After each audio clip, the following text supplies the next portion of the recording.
Yeah, it's been 2 great days, but a nice little chat in that locker room now, and turn it around and get ready for tomorrow. These days are tough. They're long. They put a lot of strain on the players, and all of them, if you're playing or not playing, because they're still long days, and there's a lot of emotion and a lot of thought that goes into the days. So, they need to get back. They need to recover. They need to get good food, good drink tonight, and then we go again tomorrow. Thank you very much, Thomas. We will open up to the floor, please. If you could place your hands up, we'll get a mic. We'll start at the very back with number 2. Thomas, well done for today. Rory on the third seemed to be goaded by a spectator, and he then reacted. Can you talk about the incident, and do you think Rory was right to respond, and did it affect his game? I'm not aware of any incident, so he hasn't mentioned it to me, and I wasn't there, so not aware of it. So if it was a big problem for Rory, he would have mentioned it to me. Okay, we're going to go to number 4 in the middle, Doug. Thomas, so the way the morning went and then with the afternoon, at any point today, did you find yourself getting greedy? Greedy? No. I will never ever get greedy against an American side in the Ryder Cup. We have a goal, and that is try to win this trophy, and that's where the focus stays. And I've said all along, I focus on the 12 players that is in our side, but we are so well aware of what's standing across on the other side. Very capable and very, the greatest players in the world. So we have to regroup, and we look to tomorrow, and I would never get ahead of myself in this. Okay, we'll go to number 1 in the front. Thomas, Patrick Reed has been a bit of a thorn in your side, the team side the last couple of outings, Ryder Cups. I just wonder, when you beat him, he's a bit of a lightning rod. Is that can that provide a bit of a boost when you're kind of silencing him and, No, we don't look at the opposition that way. We look at it from a completely different perspective. We look at winning our points, and who stands on the other side when we win the points. I think it's pretty much overshadowed by the happiness of winning the points and what our goal is. We don't look at players on the American side in that way. These guys are.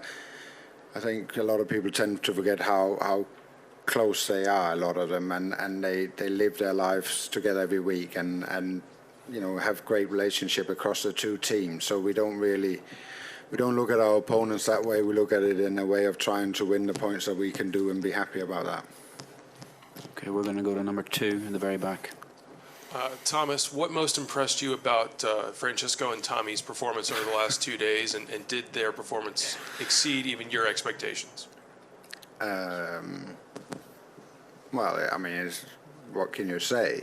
There's not much you can say about it. It's a remarkable performance, and that pairing came out of long conversations with the 2 of them, and a relationship they built with each other over a long time, and they wanted to do this, and when they kind of both said that they were really keen on that pairing, I started looking at facts and figures and everything that was built around them, and speaking to the stats guys and vice captains, there was never any red flags with the 2 of them. So I thought, well, okay, we'll give it a go. But from there to what they've done is it's pretty remarkable.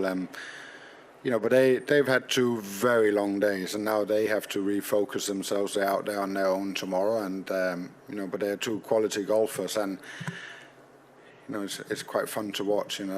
Francesco, it's like he's leaning on golf shots, and then they land about 3 feet from the hole. I don't know what planet he lives on, but it's not the one that the rest of the players live on, that's for sure. He's been phenomenal these 2 days, but now he goes tomorrow, and he needs to get out there and try and win his singles point. Number 3 in the middle. Thomas, you mentioned the long days. I'm just curious if the types of performances out there help lift kind of the rest of the team energy-wise, and secondly, if also having a few guys who had last week off and came in fresh helped at all. Yeah, I mean, the energy levels are somewhat good, you know, I feel like, but there's obviously a couple of guys that played the Tour Championship that, you know, they're feeling it. They're feeling how tough a season it's been, and it would be natural for them to feel it. But they're fit and they're healthy, and they know what to do. So that's what they'll do. But tomorrow is a different beast. You know, tomorrow is the individual performances that come forward, and that is a different thing to do. It's great to be out there with a partner when things are going good, but when you're out there individually, you know, then you're tested to the full of your capacity as a golfer, and that's what they need to do tomorrow, and that's the message that you need to get across to players is get the best out of yourself tomorrow. Now you leave your partner behind, and he has to go and get the best out of him as well. Okay, number 4 down the back.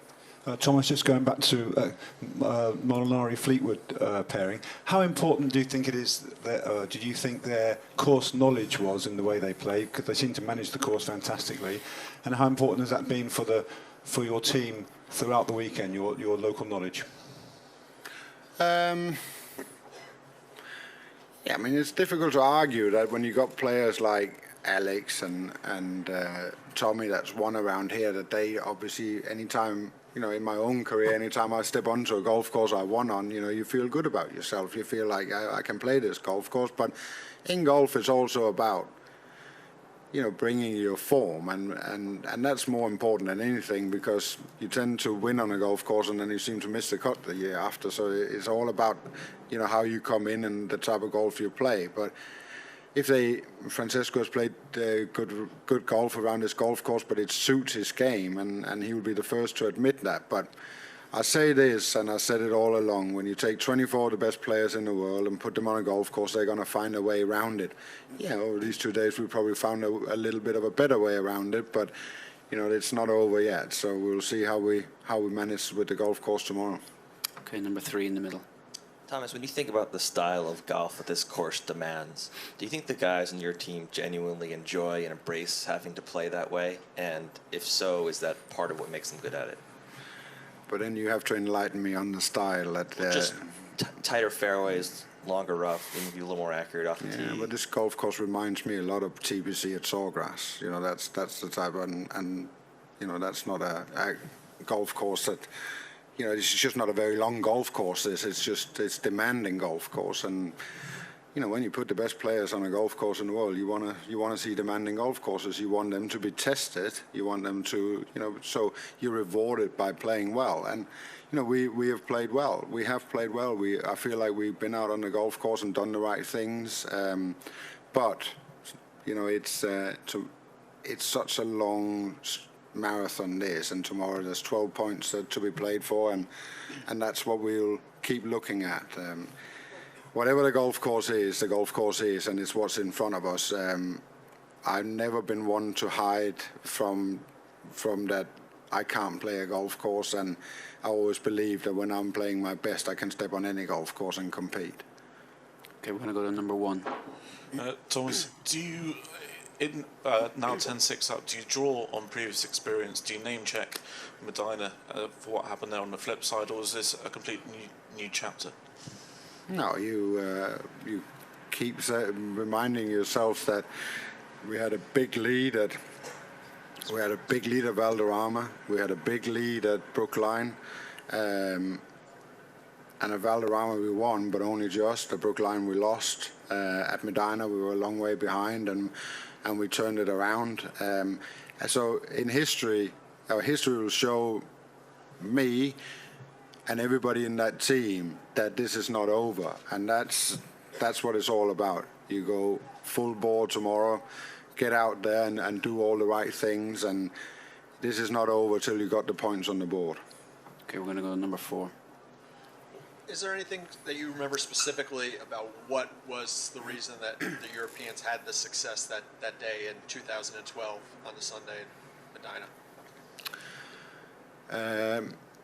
Yeah, but I'm not going to share it with you until tomorrow. We'll go to number 3 on the left. Yes. Your decisions today meant that Torbjørn Olesen was the only European to only play one match before the singles. What was your reasoning behind that?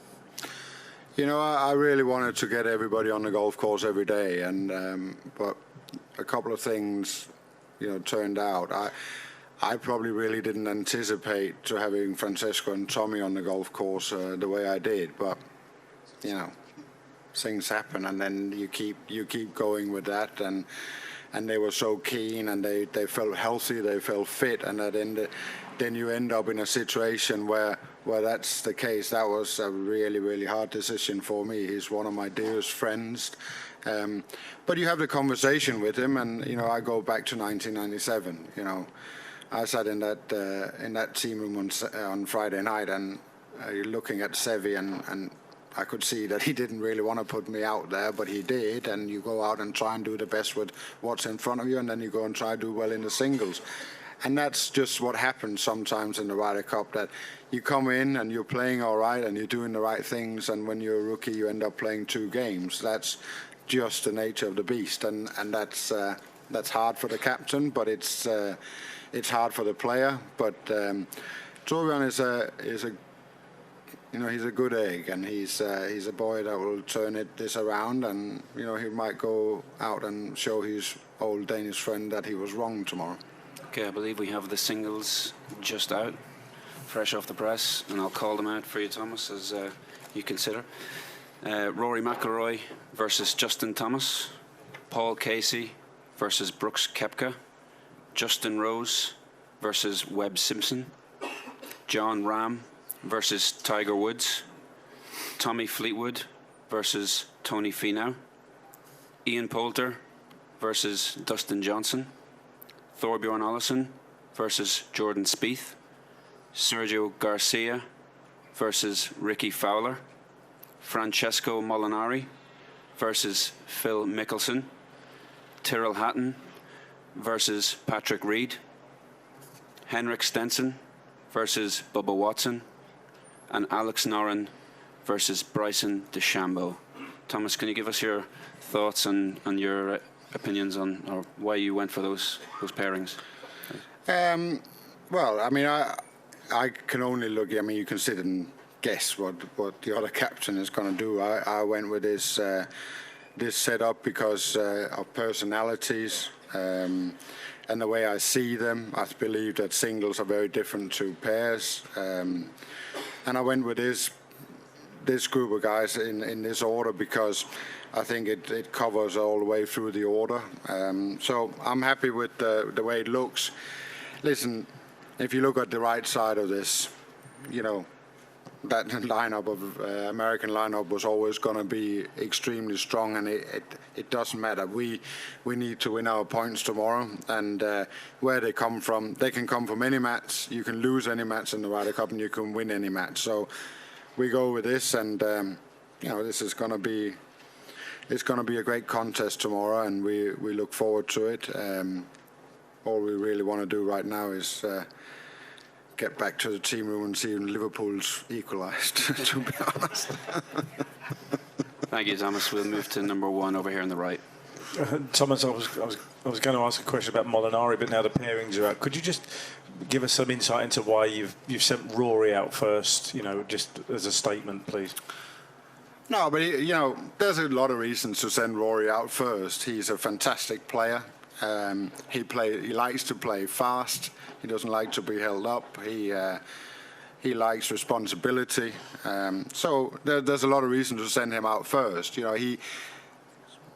he feels like he's in a place where he can go into that position and get the best out of himself. And you know, you have conversations with Rory through time, and you know, this is where he is. And in the end, somebody's got to go there. And you know, I have a lot of belief in him, and I trust him as a player, but also trust him very much as a person. So it's a great place for him to be with responsibility. And all your players have their respective qualities.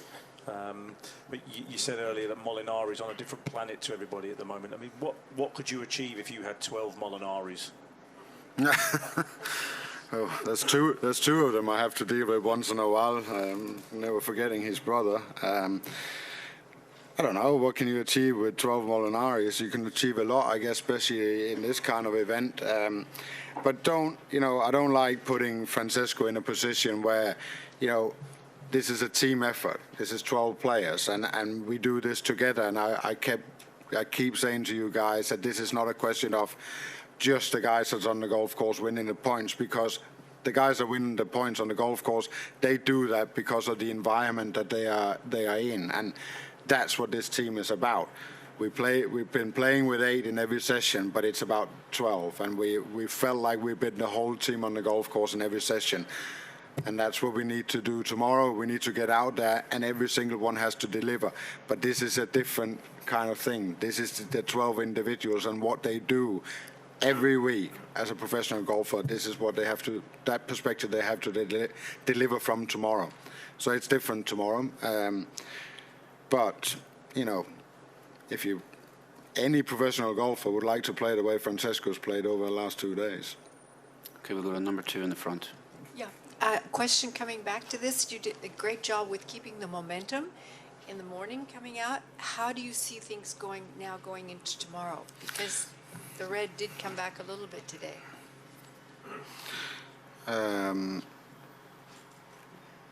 Well, momentum is always important, but I can see this going blue and I can see this going red. I don't have a crystal ball and that can predict what's going to happen tomorrow. I have a strong belief in these 12, and I've had it all week. I've had it since we got together on Monday, and that's the only thing I can focus on. I don't like predicting anything about each match. I don't like to predict anything about how this is going to go tomorrow. We stay focused on what's right in front of us.